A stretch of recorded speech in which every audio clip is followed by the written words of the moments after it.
Day before when I was speaking to Harsha Bhogle in my chat-athon, uh, we explored the whole thing of sledging. Uh, did Sri Lanka ever use, I wouldn't use the word sledging, but this whole concept of mental frailties?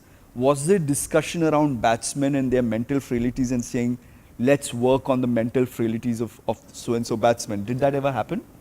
Yeah, but obviously not in a bad way, like using foul language. I think you could actually get into someone's skin by saying things.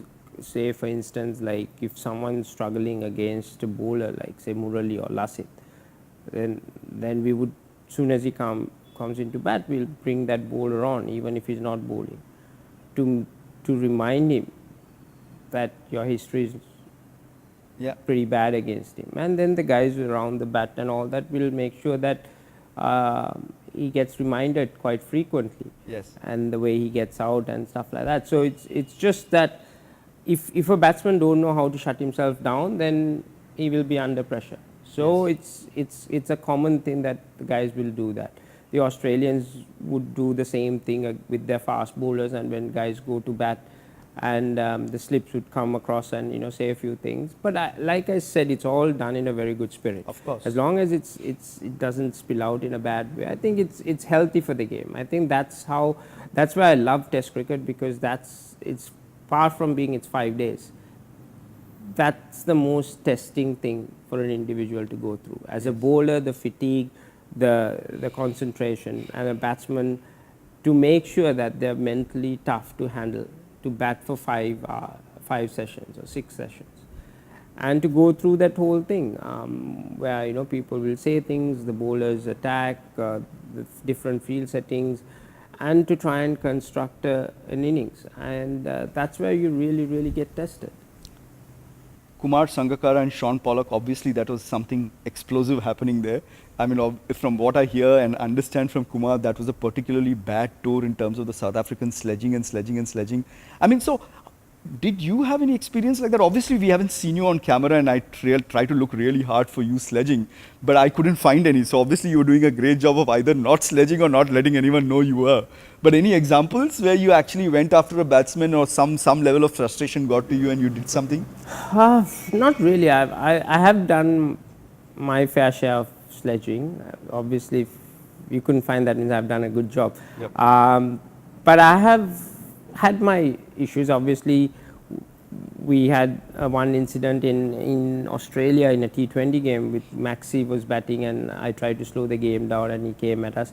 So that's what I wanted to get him to do, because to get him frustrated and shout at us, which worked for us. We won the match because he needed only 5 runs in the last 2 balls, where we could have easily won that, and he scored 3 boundaries in that last over. And I just wanted to slow the game down. I wasn't even captaining; Angelo was captaining, so I had to run from the boundary, stop things, and in that scenario, Lasith also came. So the plan was for Thisara to bowl straight Yorkers at him, because every time he went for a wide Yorker, he was getting hammered all over the place. So we set a field. We brought everyone from the offside in, and we set a straight field and told bowl straight Yorkers, because there's a long boundary, and if he clears that, then it's fine. Yeah. So he needed 4 of the last ball or 3 of the last ball, and Thisara bluffed, Maxi bluffed us, everybody. We didn't never plan that. He went and bowled another wide Yorker, and luckily Maxi didn't realize, he missed it as well.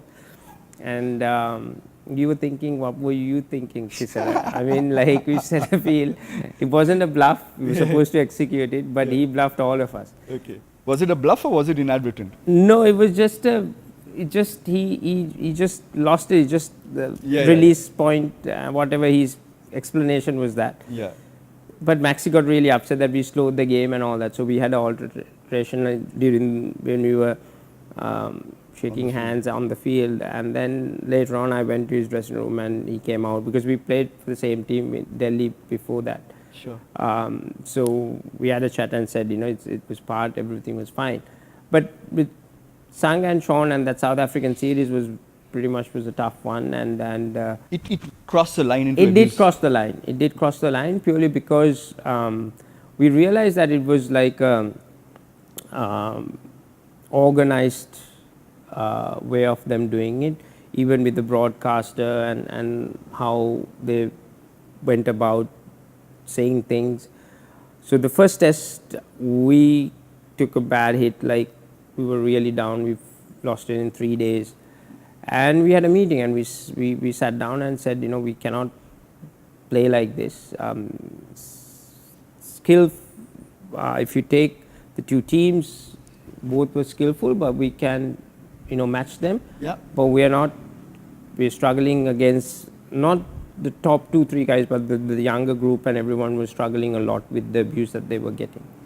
So we've identified 5 guys in their team who was coming at us, and we had a plan, and we went after those 5 guys in the second test. Wow, that's great. And it was really bad. Yes. And one of them was Herschel Gibbs, Jack, a few other guys, top guys who were. And Herschel was actually in tears by the time he came to bat in the second innings, and he actually walked to, I think Marwan was the captain at that time, or Sanat, and he actually told Sanat to ask our boys to stop. It came to a point at that, and then after that test match series, I think the South African coach, who was Smithy, who was captain, he came and said, you know, guys, let's stop this, enough. So what was the thing that was a rankling, Harshal? No, I'm not going to say that. Okay, I okay. cannot say what we said. Okay. It's not nice. But if we wanted to give something back, we knew exactly Yeah, how that's to do great. it. Yeah. And I think the next series that the South Africans came to Sri Lanka, we were told that they told the players that whatever you do, just do not sledge or go after the Sri Lankans. Just do the normal whatever that you say and all that, but just don't wake them up, because I think they realize that, you know, if they cross the line, that we could do even far worse and actually get under their skin, and it never helped them in their cause. And I think a lot of the teams have realized that, like you mentioned, what Harsha said, like what the Australians did, but now the Australians have toned down as well. They've realized that there's a certain way they need to go about things, but Yes. but that generation of the Australians could do that, because they had the talent, the people to execute, basically walk the talk. Yeah. And they can do that. And so that's the fine line, whether you can handle if someone gives it back to you is something that everyone needs to realize before they actually open their mouth and say something. No, this is amazing, because you know, one of the things is, ever so often what Arjuna did for Murali is held as the yardstick for the Sri Lankan team standing together and giving it back. But from whatever you're telling me, there have been several other instances where the Sri Lankan team, beyond cricket, have stood together as a unit and planned and kind of Yeah, really you stood need up to oppositions. Yeah, you have to plan, because you can't just go after an entire team. You need Yes. to pick and choose the guys you want to go after, because they get isolated when they come to bat, Yes, especially. of course. And that's It's when 11 of you and it's 2 of them. Yes, and that's how you control those situations, and it's quite easy to do it if you really want to do it.